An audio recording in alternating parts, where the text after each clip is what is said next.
Искам само да покажа едни хора, които правят етнокардио и сега заедно с тях ще раздвижат духа и телото си. Здравейте, момчета!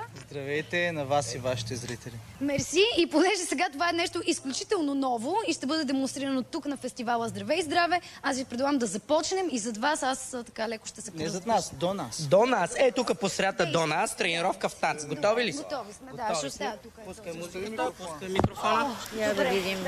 Е, тук до нас. Дай ръцете сега. Е, това е Дунавско хоро. Еми да. Още един път. И сега внимавай, отваряш ръката, клякаш. Напред. Ръцете. Напред. 4 пъти. Рамо. Рамо. Връщаш назад. Протегни нагоре. Или пак връщане. Супер, не ми се иска да слагам край. Искам да гледам още разето как се търкаля по земята. Да. Но това е.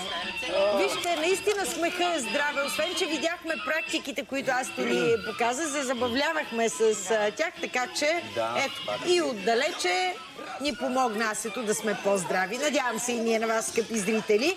Виждаме една реклама. Веднага и след това започнахме в началото и ви питах какво са безсмъртни, възкръсващи растения. Сега ще разберете след рекламата. Нямам търпение и аз. Ох, много чудеса днешното предаване. Много чудеса.